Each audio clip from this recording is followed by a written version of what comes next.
Hey everybody, Rob Maurer here, and today we're going to be talking about a couple of different facets of Tesla's manufacturing plans. Then we also have some rumors on the US federal EV tax credit, news on supercharging, Tesla Energy, and a couple other stories as well.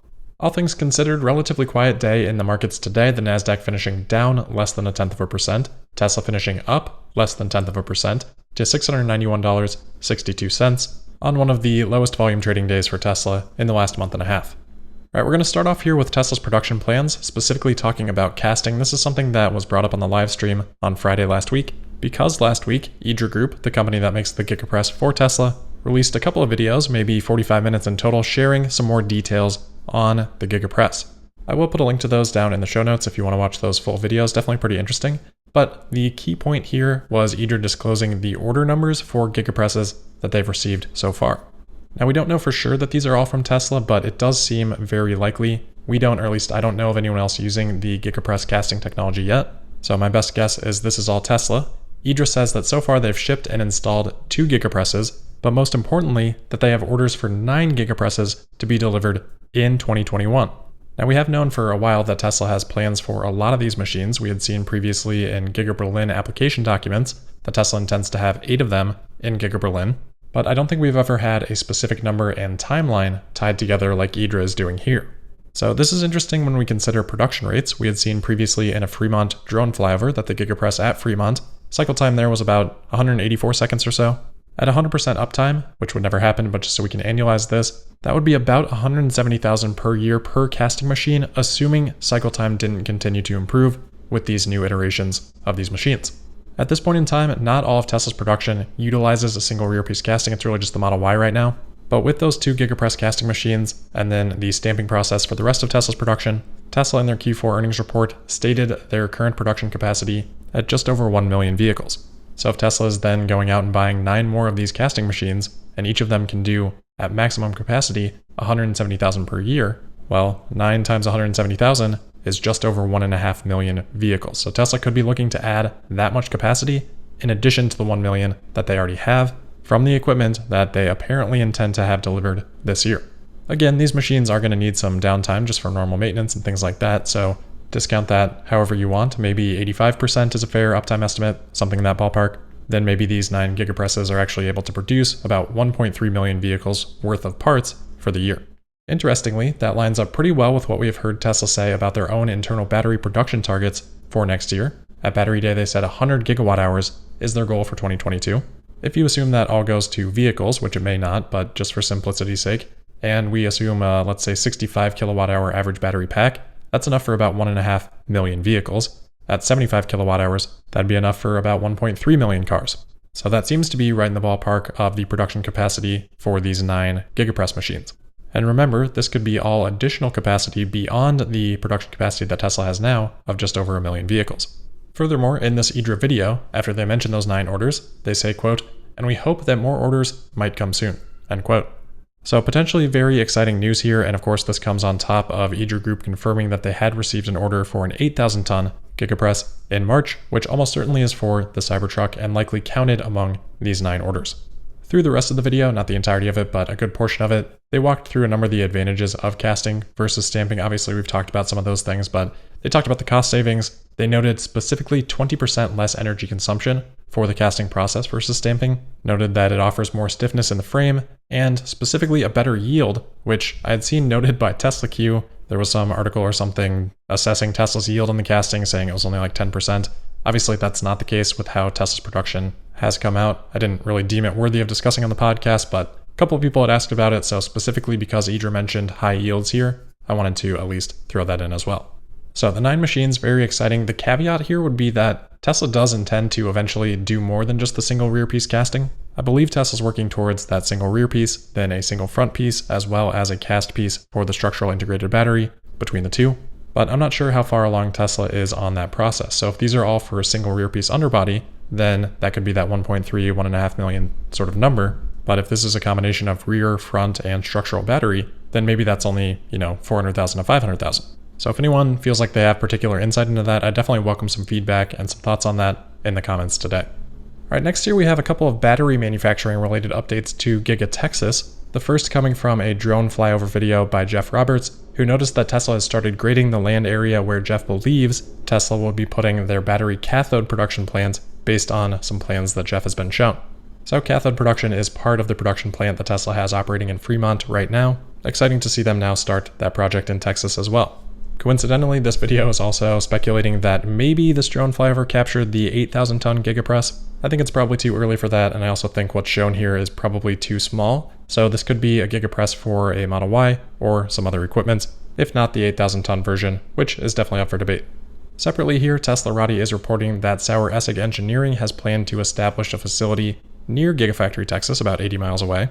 So may or may not be related to Tesla, but Sauer Essig does make specialized manufacturing equipment for dry battery electrodes, so they may be involved in Tesla's process there, so passing that along as well.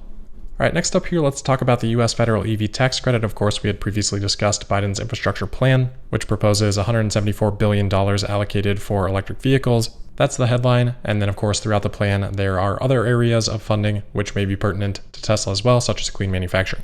So anyway, Gary Black on Twitter today says that after speaking to his DC sources, he has an estimated allocation of that $174 billion in EV spending, saying he expects $135 billion of that to be towards EV credits at $10,000 per vehicle with no cap per manufacturer, but potentially an income cap at around $400,000. So if that's in the ballpark, $135 billion, $10,000 apiece, and that $10,000 number is also what we had heard Dan Ives speculating on as well, that would be enough credits for 13.5 million electric vehicles. The uncapped part here, which obviously this is hopefully informed speculation, but still in the rumor mill category. But if it is uncapped per manufacturer, that would be a huge boon for Tesla. I think Tesla could potentially then have a chance at capturing maybe half, maybe even a little bit more than half of that total amount of funding. And remember, this would be just on vehicles sold in the US, so this would probably apply to Tesla for at least 5 years, probably a couple more after that, depending on how fast Tesla ramps up, depending on how fast others ramp up as well. What this would hopefully do is spur others into action right now, since we do have that 200,000 vehicle cap.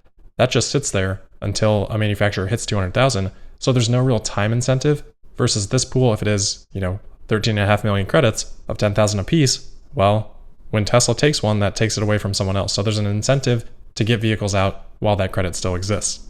So given $135 billion, this is probably not how I would end up structuring things. I think $10,000 is probably a little bit overkill. I think there should be a phase out with vehicle pricing as well.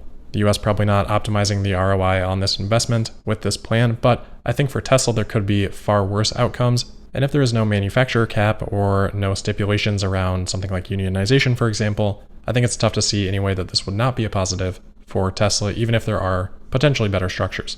So again, aside from that overall funding level, how this all breaks down and the implementation of it, still a question mark, still in the rumor mill category. And obviously even that top line number could change as a potential deal is worked through. But we'll definitely continue to keep a close eye on this, and anything that I see, I'll pass along. A couple people have asked on potential timing of implementation. Honestly, I just don't really have any idea on that. This is not my area of expertise. But if I see anything about that, I'll definitely pass that along as well. All right, next here, a couple of interesting updates related to Supercharging Electric. Yesterday, out with an article about supercharging fees in California. So they say that several readers passed along a note from Tesla that they had received in their app saying, quote, avoid the rush and save 50% on your charging fees before 10 a.m. and after 7 p.m. at all superchargers in California's major metro areas. For specific rates and eligible sites, tap the supercharger map pin on your in-car touchscreen, end quote. So a couple of good reasons for Tesla to do this. Number one, the price of electricity varies throughout the day, so Tesla trying to shift some of the charging traffic to off-peak hours. And then of course, network capacity would be another consideration. So if Tesla can disperse some of that through some price variations, from a business perspective, that helps them better leverage those individual assets of the supercharging stations, because if there are certain bottlenecked periods of time, some of that bottleneck can be alleviated by encouraging, through this financial incentive, people to charge off-peak hours. The only other way to eliminate a bottleneck would just be to add more capacity, so this may be a more preferable option, more cost-effective option for Tesla. Now, obviously that might be a little bit less ideal for consumers, but if they are saving a little bit of money and they still have the option to charge whenever, then could be a win-win. What you have to watch for in a business is that sometimes the business tends to claw back those discounts by raising prices elsewhere. So maybe Tesla would take up the price during peak, lower the price during off-peak, which could be less ideal than for some customers that don't have as much flexibility. Obviously, those customers would prefer more raw capacity. So There's always trade-offs here, but I think the varying rates is a pretty natural solution, especially when we're talking about electricity, in which variability is already built into Tesla's costs. When we think about capacity though here, again, obviously a week or two ago we had that rumor that Tesla is looking to open up the supercharger network via an adapter and an app. I do think those rumors are credible, so this could be a way of Tesla looking to increase, again, the utilization of those assets as they bring more vehicles onto the network.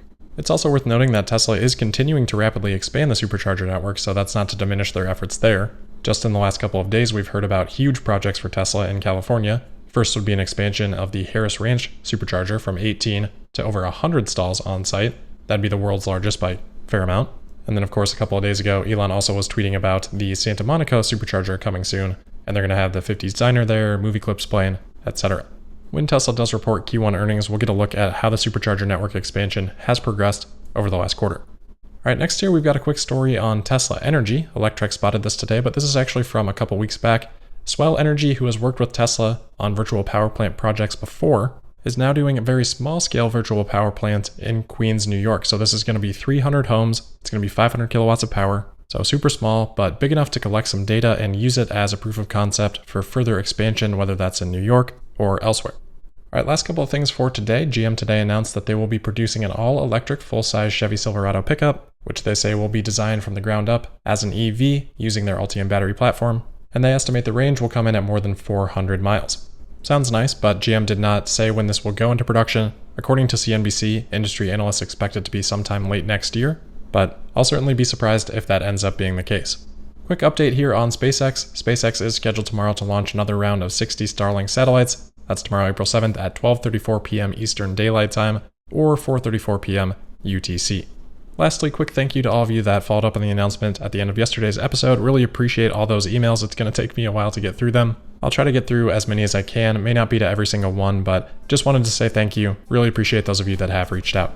All right, with that said, we will wrap it up for today then. As always, thank you for listening. Make sure you're subscribed and signed up for notifications.